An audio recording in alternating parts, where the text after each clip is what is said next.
diante de uma geração que não quer ter filhos. Mais para frente você vai entender o porquê que isso está acontecendo.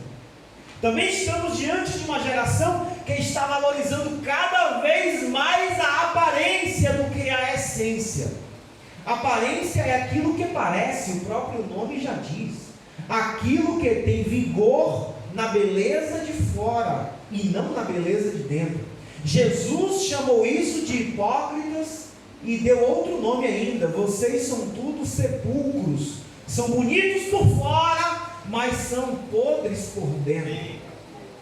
Jacó enganou o próprio pai graças à aparência que ele precisou utilizar. Ele disse em Gênesis capítulo 27: porventura me apalpará o meu pai, e serei aos seus olhos como um enganador.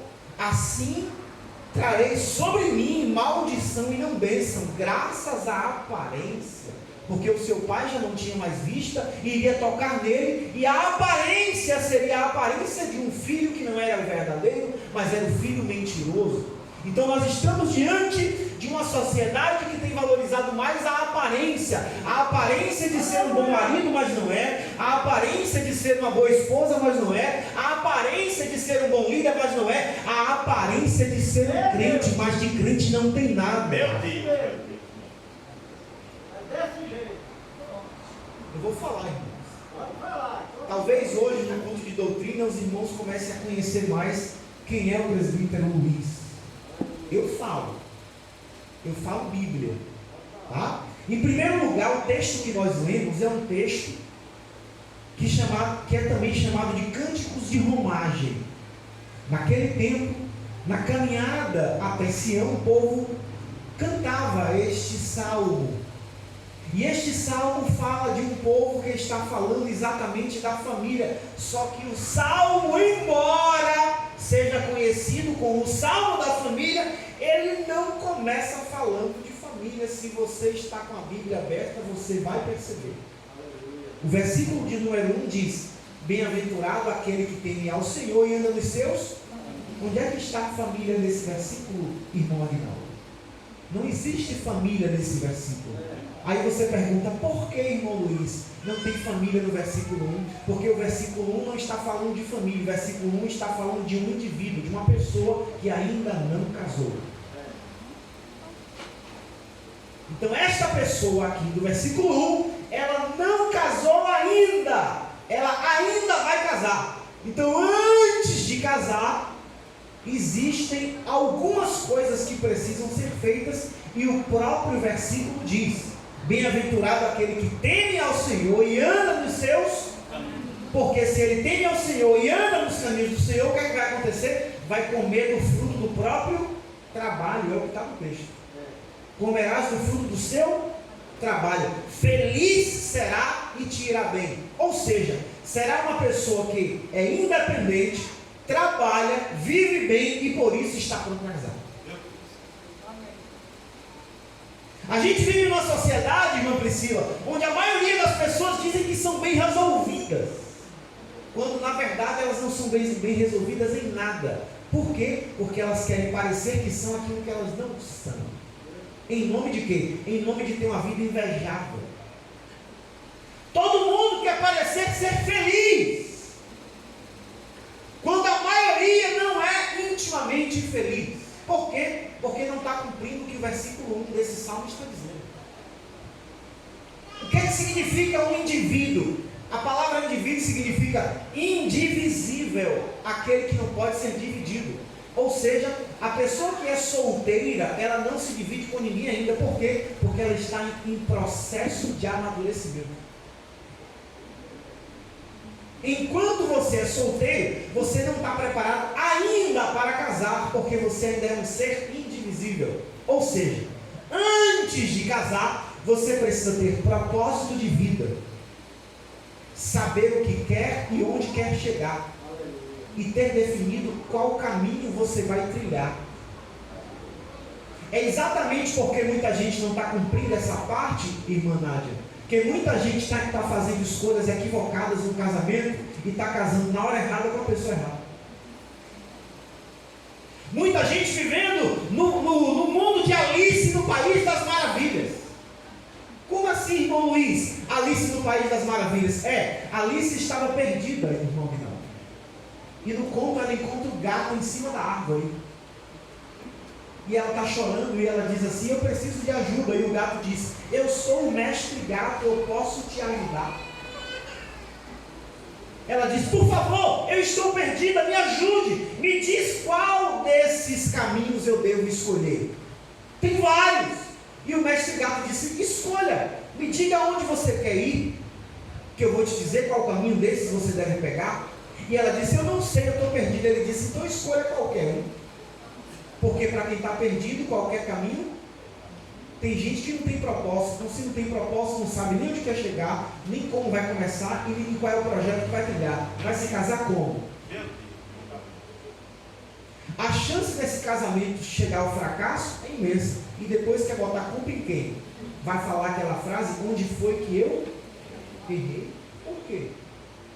Se não tem propósito de vida, não sabe onde quer chegar, não fez um projeto de nada e quer casar, esse casamento vai fracassar. É exatamente por isso que muita gente está fracassando no casamento e está transformando o casamento numa imagem negativa. E hoje muitos jovens e adolescentes não querem casar. Por quê? Porque olha para a vida dos seus pais, para a vida dos seus tios, para a vida de outros casais, e a maioria desses casamentos estão fracassados. Então ele diz assim: se a maioria dos casamentos estão fracassados, eu não quero isso para mim. E eu vim aqui nesta noite dizer para você que quem criou o casamento é aquele que não falha. Se aquele que criou o casamento é aquele que não falha, quem falha é o homem. Casamento é bênção de Deus. A Bíblia diz inclusive que o homem que encontrou uma esposa, encontrou uma bênção dos céus. Ei, papai, glória a Deus. Eu costumo dizer que casamento é a segunda melhor coisa da vida. Aí você vai perguntar qual é a primeira. Eu vou dizer nascer, porque só casa quem nasce. Aleluia. Casamento é a segunda melhor coisa do mundo. A primeira é nascer. Aí você vai dizer: irmão Luiz, é porque você não sabe o mistério lá em casa. Todo casamento é mistério, irmão. Bem-vindo. Tá? Segundo lugar, o indivíduo tem que ter perseverança. Vivemos na geração das pessoas que desistem na primeira dificuldade. Hoje tudo é difícil. Tudo é muito pesado.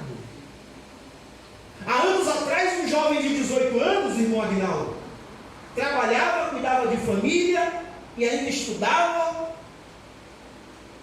e aguentava tudo isso nas costas. Hoje um jovem de 20 anos entrou na faculdade e está sobrecarregado, tomando ansiolítico porque está muito ansioso por causa dos trabalhos da faculdade. Vai casar como? Como ele vai dar conta de uma mulher com TPM? Vai gritar e correr para a casa da mamãe? Entenda uma coisa: casamento não é para menino. A Bíblia diz que quem deixa a casa do pai e da mãe é homem, não é menino. Menino que se casa não vira homem, menino que se casa estraga a mulher. Meu Deus. Ele disse que eu ia falar. É nesse nível, irmão. A Bíblia diz que o homem deixará a casa do seu pai e da sua mãe. Não é o menino. Porque tem muitos meninos aí de 40 anos que estão casando. É verdade. E ao invés de honrar a esposa, estão estragando a esposa. Muitos adolescentes de 48 anos. Porque estamos na geração onde as pessoas de 30 são os novos de 20, os de 40 são os novos de 30. É assim mesmo. Por que essa imaturidade? A geração que está vivendo a agonia do amadurecimento? Homens agredindo mulheres o tempo inteiro por aí, cheios de violência e de voz forte, quando na verdade são pequenos garotinhos de 5 anos que não foram domesticados pelos seus pais. Quem está entendendo isso? Amém. Nem cheguei no casamento ainda.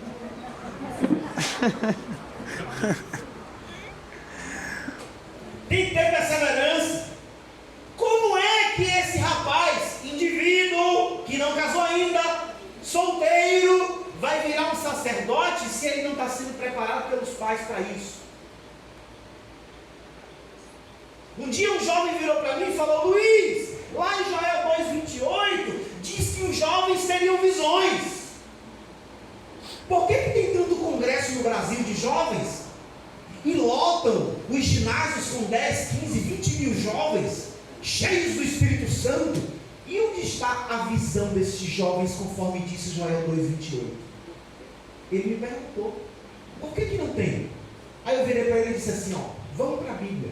A Bíblia diz que em Êxodo 33:11, a Bíblia diz que Deus falava face a face com Moisés, como fala com um amigo. Mas Josué, filho de Nun, não se apartava do meio da tenda. Era jovem, mas já estava aprendendo desde cedo.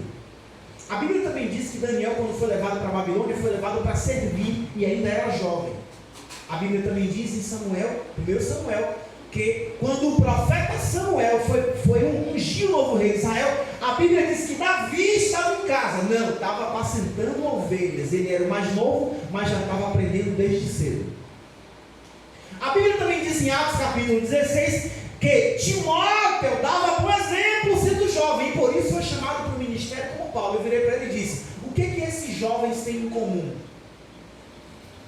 Eu disse: todos eram jovens, mas tinham visão de homens, atitudes de homens, comportamento de homens, assumiam responsabilidade de homens. Como é que essa geração que nós estamos vai viver Joel 2,28 se tem jovem de 25 que a mãe trata como se tivesse 12? Meu Deus.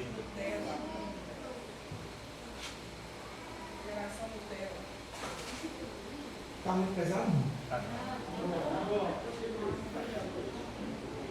É preciso amadurecer para casar. Tem que ter perseverança. Paulo disse em 1 Coríntios, capítulo de número 13, que menino, quando é menino, fala como menino, pensa como menino e age como menino, mas quando vira adulto, deixa as coisas de menino. E a realidade que a gente vive é totalmente o contrário. Homens de 35, 40, 45 se comportando como meninos. E depois quer convidar a esposa para conversar com o pastor, porque diz que a esposa não quer ter intimidade com ele. Claro! Se você ainda é um menino, um garotinho que não quer ter atitude de sacerdote. Meu Deus. Entende isso, irmão, em nome de Jesus. Vamos para o casamento agora? Agora pode entrar no casamento? Aí agora, no versículo 3, é que a Bíblia vai falar do casamento. No versículo 1 ainda não fala. Bem-aventurado aquele que teme ao Senhor e anda nos seus caminhos. Não fala de casamento ainda. Pois comerás do fruto do teu trabalho, feliz será e te irá bem. Aí no versículo 3 ele fala de casamento. Mantenha sua Bíblia aberta. Ele diz: a tua mulher será como videira. A tua mulher será como videira. A gente viveu em 2020 o pior cenário de divórcio no Brasil. O número de divórcios no Brasil em 2020 alcançou quase o número de 800%, quando comparado a 10 anos atrás. Por que o número de divórcios aumentou? Muita gente vai dizer: foi por causa da pandemia. Não foi pandemia não. A pandemia só potencializou o divórcio. As principais causas de divórcio no Brasil: em terceiro lugar, problema financeiro; em segundo lugar, adultério; e em primeiro lugar, de maneira disparada, incompatibilidade de gêneros.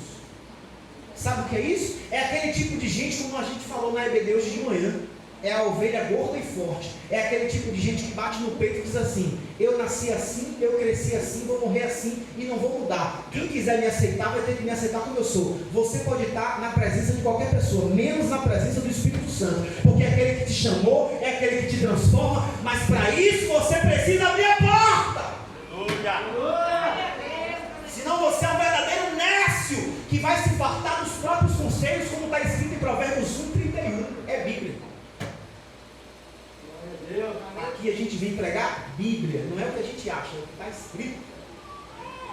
Quem está entendendo isso? Amém. Queria louvar a Deus pela vida do nosso querido pastor Tom Jó, que se faz presente no nosso meio. Seja bem-vindo, pastor. Tá? E a sua digníssima esposa também. Sejam bem-vindos em nome de Jesus. O divórcio no Brasil está cada vez mais escancarado. E aí começa uma pergunta aqui que eu vou fazer para os irmãos. sua casa, no seu casamento. Tem algumas casas, inclusive em alguns casamentos, que tem gente que diz assim: o salário dele é o salário dele, o salário dela é o salário dela. O meu salário eu pago o aluguel e pago o plano de saúde e faço as compras de casa. O salário dela, ela compra as coisas dela e paga as coisas dos meninos. Em que Bíblia você aprendeu que dentro do casamento o salário é dividido, cada um com o seu? É forte. Vamos para a Bíblia? Bora. A Bíblia diz que o homem deixa a casa do seu pai e da sua mãe, se une à sua mulher e viram a só? E viram a só? Como é que o casal é uma só carne na intimidade, mas são duas carnes nas finanças? Olha aí. Me explica isso. Não, na intimidade nós somos uma só carne, mas na hora do salário, não, você fica com o seu e eu fico com o meu. Esse casamento não vai prosperar, irmão. Uma só carne significa uma só carne em tudo. Se o salário dele é 5 e o salário dela é 2, o salário da família é 7. Se o salário dela é 3 e o dele é nada, o salário da família é 3. Tanto a despesa quanto os recursos, todos são da família. Não existe a despesa dela e a despesa dele, porque agora é uma só carne. O que dá para um, dá para outro. O que eu acho triste, muito triste, é ter irmãs que às vezes não trabalham por alguma razão e ter que virar para o marido e falar: ô bem, você me dá aí uns 100 reais para eu comprar ali um negócio no shopping, uma camisola, umas calcinhas? Irmão, não deixe isso acontecer não, em nome de Jesus. A Bíblia diz que a esposa é coroa para o seu marido. Como é que a tua mulher é coroa para te honrar e ela tem que te pedir dinheiro? Me explica isso, irmão. Irmão, dá o cartão de crédito para ela.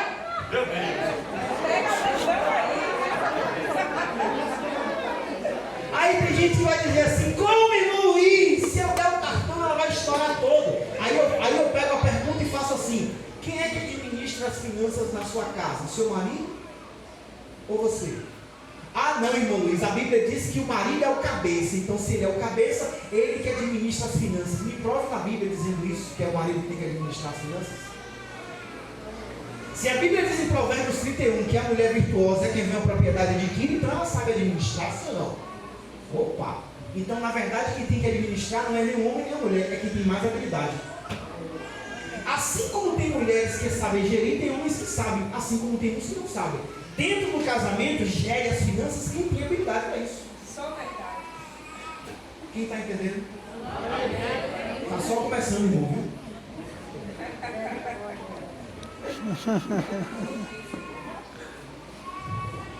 Um dos principais problemas que nós vivemos na atualidade em relação a casamento, sabe o que é, irmão? Muita gente entrando nessa instituição, pastor Antônio Jorge, chamada casamento, criada por Deus, muita gente entrando sem saber o significado, sem saber qual é o papel. A maioria dos casais que eu tenho atendido, tanto pessoalmente quanto online, a maioria, pastor Antônio Jorge, está relacionada a descumprimento de papéis. O que tem de meninos de 40 anos não cumprindo o seu papel de sacerdote e botando a culpa na esposa, como diz o ditado, não está no gibi. Não cumpre o papel. Aí você vai perguntar: qual é o papel do sacerdote? Aí você vem para os próximos cultos de doutrina e para os próximos cultos de família para você aprender. Inclusive no seminário de abril que vai ter, a gente vai falar uma aula a tarde inteira sobre papéis. Não perde não. Muita gente não cumprindo o seu papel. O interessante é que Deus deu duas orientações, uma para o homem e uma para a mulher. Deus não deu uma só orientação para os dois, Deus deu duas orientações, ou seja, cada um tem um papel. Não dá para a mulher ter o papel do homem, nem o homem ter o papel da mulher, porque Deus deu duas orientações, não foi uma só. Então essa ideia feminista de que homem é igual a mulher e mulher é igual a homem, isso é coisa do diabo. Deus criou homem e mulher de maneira diferente, porque cada um funciona de um jeito, Cada um tem uma natureza, e foi exatamente por conta disso que a sabedoria maravilhosa, profunda, única e perfeita de Deus disse para a mulher: honre o teu marido, se submeta ao teu marido. E para o marido disse: ame a tua mulher como Cristo amou a igreja. Aleluia. Deus deu duas orientações. Isso é Bíblia. Bíblia. E o que a gente vive é, muitas vezes, o marido não cumprindo o papel dele, ou a mulher não cumprindo o papel dela. Muitos homens querendo ser casados e vivendo como solteiros. O celular cheio de senha, pastor. Como assim senha no celular e a esposa tem que pedir a senha? Que mistério é esse, irmão? Ah, não, é porque tem coisas que ela não pode ver. Irmão, a Bíblia diz que você e sua mulher é uma só carne. O que tem no seu celular que ela não pode ver? Se tem coisa no seu celular que ela não pode ver, vigie. Porque a Bíblia diz que nada fica em oculto, mas tudo fica visível a luz. Uma hora vai ser desvendado. Não existe esse negócio de ter senha. Senha de banco, a mulher não sabe o que é isso. Senha do celular, coisas secretas. Isso aí tem outro nome, mas casamento não. Casamento é transparência, casamento é liberdade, casamento é acesso livre. Lá em casa, a mesma senha do meu celular é a mesma senha do celular da minha esposa. A minha digital é a digital dela. Tanto faz abrir o meu ou dela, tanto faz. O WhatsApp às vezes até é o mesmo, porque tem gente que manda mensagem no meu WhatsApp e ela responde como se fosse eu. Sabe por quê? Porque quando você é uma só carne, você representa o outro, e pelo outro você é representado. Isso é casamento. Quem está entendendo isso? Está muito difícil, irmão? Avança mais um pouco, tá bom por aqui? Vamos avançar? É para engrossar o caldo ou para deixar assim mesmo? A Bíblia diz que a esposa é videira frutífera. Presta atenção nisso aqui. Videira frutífera. Se você já ouviu isso aqui, ouça novamente, mas se não ouviu, pega. Videira na Bíblia fala de prosperidade e paz. Alguns exemplos. A Bíblia diz que o pai de José chamou José de ramo frutífero, lá em Gênesis 49, quando ele estava prestes a falecer. Chamou José de ramo frutífero, aquele que dá prosperidade, e foi o que José fez no Egito. A Bíblia também chama Jesus de videira verdadeira, em João capítulo 15. Videira também é povo escolhido, Salmo 80, versículo 8. Videira é povo escolhido. Agora, todo mundo sabe aqui, e talvez já tenha visto, um pé de uva.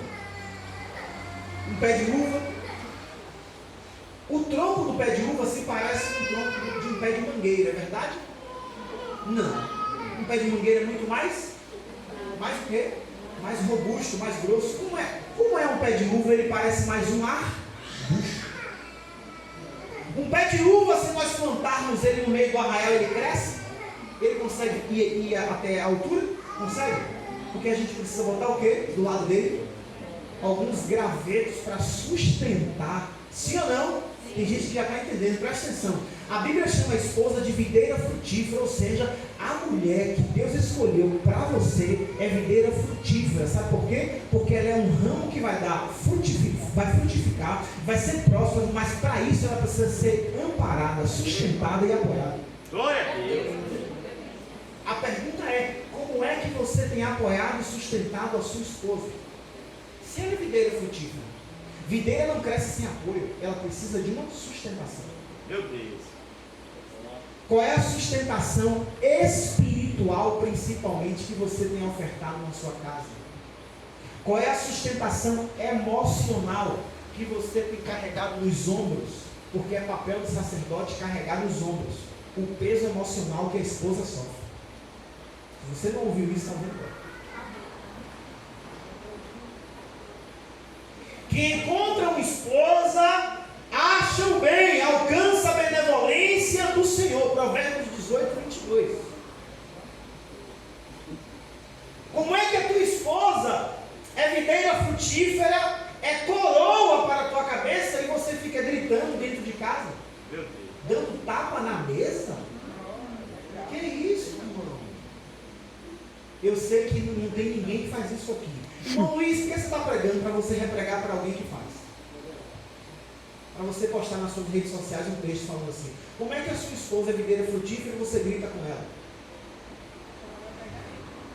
Ah, irmão Luiz, e agora? E agora que Pedro escreveu lá em 1 Pedro capítulo 3 assim: maridos, trate as esposas com honra, como parte mais frágil e co-herdeiras do dom da graça. Olha isso. Que não sejam interrompidas as suas orações. Ou seja, aquele marido que não trata bem a esposa, que não honra a esposa, nem ore, porque Deus não vai ouvir a oração. Está no texto, irmão. Irmão, não sou eu que estou dizendo isso não, está na Bíblia. Aleluia. 1 Pedro, capítulo 3, versículo 7.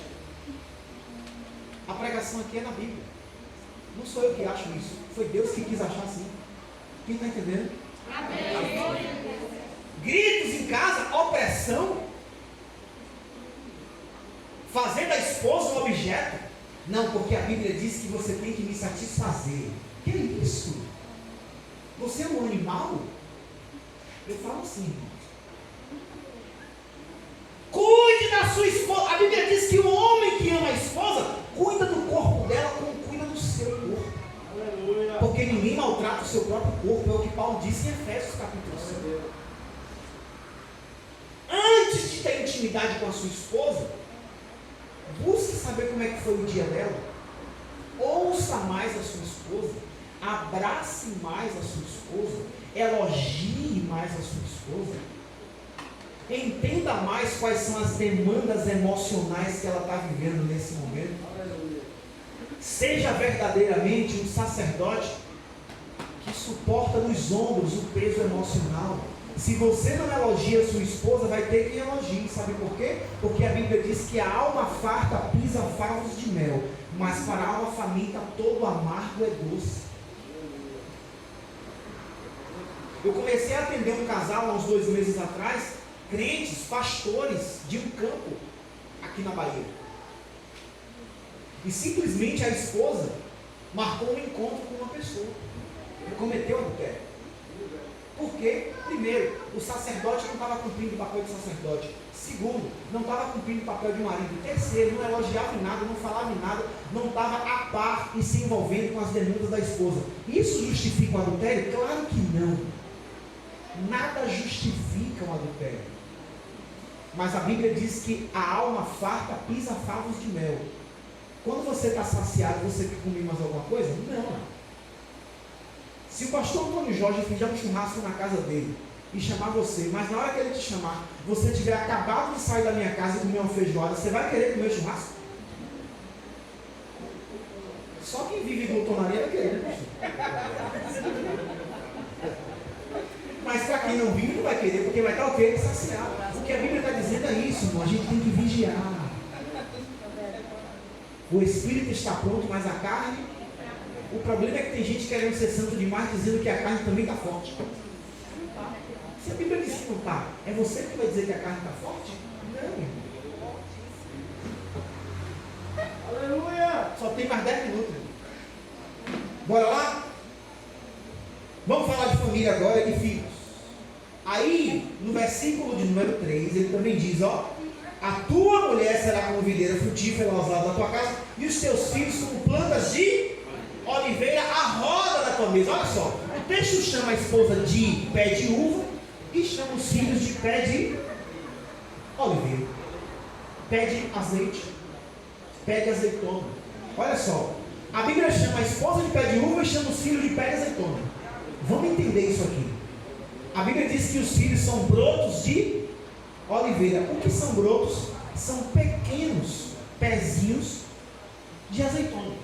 Em Jerusalém, para cada pé de azeitona adulto, no pé desse pé existem pelo menos 10 brotos crescendo. Ou seja, o broto depende do pé grande para se desenvolver. A pergunta é: como você está desenvolvendo e alimentando os seus filhos? Meu Deus.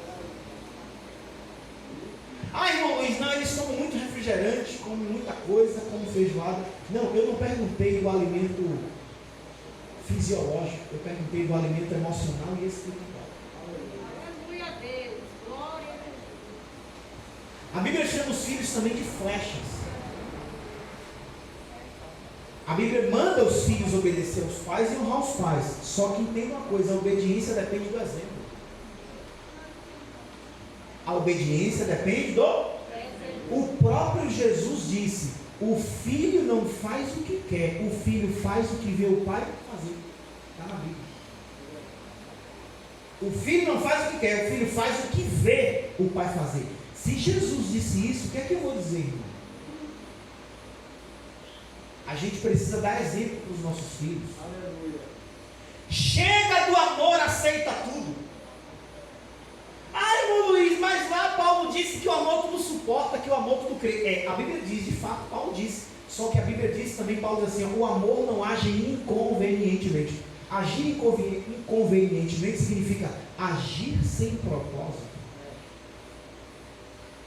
A Bíblia também diz que aquele que não disciplina, não ama. E Deus ama e por isso disciplina. Irmão, isso tudo aqui é Bíblia. Isso aqui não é achismo.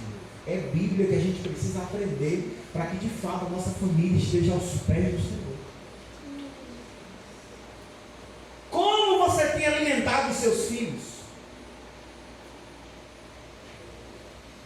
Davi, ao cometer adultério, ele não só traiu a sua esposa, mas ele fez sangrar a veia que nutria os seus filhos. Davi, quando traiu a sua esposa, ele não só traiu a esposa, mas ele fez sangrar uma veia que nutria os próprios filhos. Porque o que aliança os filhos na presença de Deus é a aliança dos pais, primeiramente. É a aliança dos pais. E Davi, ele colheu os frutos desse adultério nos filhos. Aminon, incestuoso. Absalão, usurpador do próprio trono do pai. E usurpador das mulheres do pai em público. O que é isso? Isso é a Bíblia chama de ignomínia. Ignomínia significa desprazer, desonra. Entenda que você, sacerdote, é o carcereiro, é o porteiro da sua casa. Quais são as palavras que são proferidas dentro de casa? Quais são os programas que passam na televisão da sua casa? A minha filhinha tem 2 anos e 3 meses. Ela gosta muito de assistir desenho, mas a gente fica vigilante no que é que ela assiste. Outro dia eu estava navegando no Netflix, pastor, e passou um desenho lá, um trecho de um desenho. Na verdade foi um pastor que publicou. E depois eu descobri que esse desenho está no Netflix. É um desenho muito simples, meio bonitinho, todo coloridinho. Mas é um desenho que fala das trevas. É um desenho que fala de um boneco que simplesmente ele está perseguindo o outro para que o outro erre e o outro vá para o inferno. E aí aparece como se fosse um duto assim, ó, de almas indo para o inferno e o diabo festejando nas trevas a chegada dessas almas. Um desenho animado, inclusive no Netflix, diz que é para criança a partir de 2 anos. A gente tem que vigiar, irmão. A gente tem que vigiar com as coisas que estão sendo expostas dentro de casa. E você, sacerdote, tem que cuidar disso. Com sabedoria, com equilíbrio, com inteligência e, acima de tudo, com graça da parte de Deus. Uma coisa que me chama a atenção, eu já estou caminhando para terminar, é que nós, antes de querermos algo dos nossos filhos, a gente precisa ser aquilo que a gente quer dos nossos filhos. Quer que seu filho seja disciplinado? Seja você disciplinado. Quer que seu filho aprenda a orar? Fique de joelhos e deixe ele flagrar você de joelhos. Quer que seu filho leia a Bíblia? Leia a Bíblia primeiro. Eu já convido Luísa para a gente fazer culto em casa. Ela já senta na cama, do meu lado, com a mãe dela, a gente já dá as mãos e eu mando ela fechar o olho para orar. E faça a leitura bíblica contando uma história da Bíblia para ela aprender. Naquele momento ali não pode brincar, não pode fazer nada, tem que prestar atenção. E ela, mesmo que seja por meros 5, 6 minutos, ela presta atenção. Construa uma estrutura na presença de Deus para que o seu filho navegue nesse oceano. Glória a Deus. Você está entendendo isso? Aleluia. Davi, olha que interessante. A Bíblia diz que Davi, quando estava prestes a falecer, estava no leito, chamaram uma moça para esquentar o corpo dele, ele não teve intimidade com ela, e a Bíblia diz que naquele momento quem ia herdar o trono era Salomão. Porém, Davi não tinha só Salomão, Davi também tinha um filho chamado Adonias. 1 Samuel, capítulo de número 1. 1 Reis, capítulo 1, versículo 6. A Bíblia diz que Adonias, o seu filho, simplesmente, quando soube que o pai estava prestes a morrer, ele pegou cavalos, fez uma festa, convidou todo mundo e disse: eu vou reinar. Na maior ousadia, na maior autoridade, que a ele não tinha sido concedida. E aí a Bíblia vai dizer um detalhe importante. Adonias agiu assim, porque o seu pai Davi jamais ousou contrariá-lo. Ou seja, Davi nunca disse para ele assim: se respeite, procure seu lugar, quem manda aqui sou eu.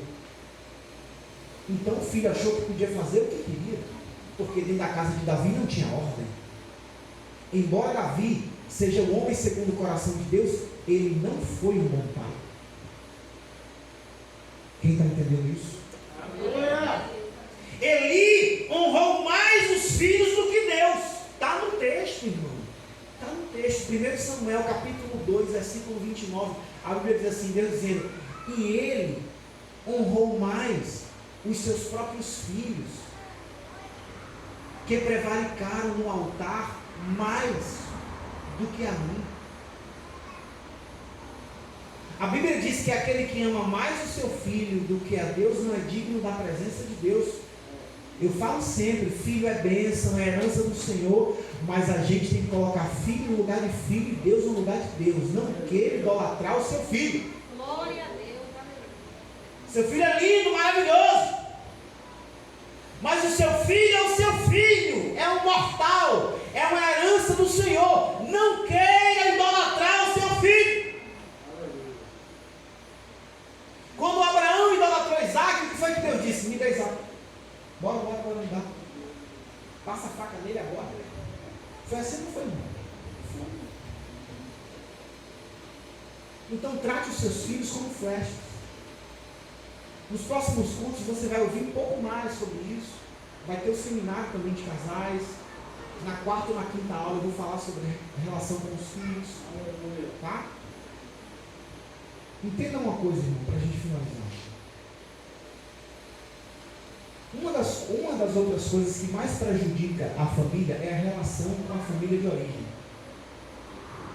Pastor Antônio Jorge, eu tenho atendido muitos casais, principalmente mulheres, que dizem assim: o meu marido ama mais a mãe dele do que a mim. O meu marido não me dá ouvidos. O meu marido dá mais cartaz para a família dele do que para mim. Deixa eu falar uma coisa para você, irmão. A Bíblia diz que quando você casa, você é uma só, e o que Deus uniu, o homem não. Mas a Bíblia não diz que o filho e a mãe não são inseparáveis disso? Tem como o filho sair da barriga da mãe e não cortar o cordão? O problema é que tem gente com 50 anos com o cordão ligado ainda. O homem que entra no casamento dizendo amor só de mãe, ele já entra no casamento divorciado. Porque ele tem primeiro que se divorciar da mãe dele. Porque tem muitos homens que simplesmente querem encontrar na esposa uma mãe. E tem muita mulher que quer encontrar no marido e no filho. Aí dá problema. Entenda! O seu marido é o seu marido, o seu filho é o seu filho. A sua mãe é a sua mãe, a sua esposa é a sua esposa. Ela não é a sua mãe. Aleluia. Então preste atenção numa coisa: quando você constitui família, passa a valer a regra da sua família, da sua casa, e a regra dos seus pais ficam na casa deles. Lá eles mandam, na sua casa quem manda é você e seu marido. Não existe essa de a sogra chegou e agora ela quer dizer como é que arruma o guarda-roupa, como é que faz a comida. Não, porque nesse tempero aqui eu boto isso. Não. Quem chega tem que se adaptar. Aí a pergunta: irmão Luiz, mas se eu for fazer isso vai desagradar. Jesus veio para trazer espada e você veio para agradar todo mundo? Irmão, vida com Cristo e vida com família é difícil. Não é fácil. A Bíblia diz, Jesus diz: eu vim para trazer espada. filho contra pai, e ele diz assim, ó, sogra contra nora. Irmão, se existe uma relação difícil, é entre sogra e nora. Ei, a sogra sempre acha que a esposa não cuida do filho como a mãe cuidou dele. É claro que não vai cuidar. Se ele não é filho, ele é do marido. Quem cuida como filho é a mãe. A esposa cuida como marido. Irmão, se você não entender isso, é fácil entender isso? É difícil, irmão. Casamento é mistério. Família é mistério. Mas eu digo sempre, a família é o palco que nós mais experimentamos dificuldades, problemas e frustrações. Mas é no palco da família que mais recebemos as bênçãos de Deus. Fica de pé em nome de Jesus. Tem que terminar, meu irmão.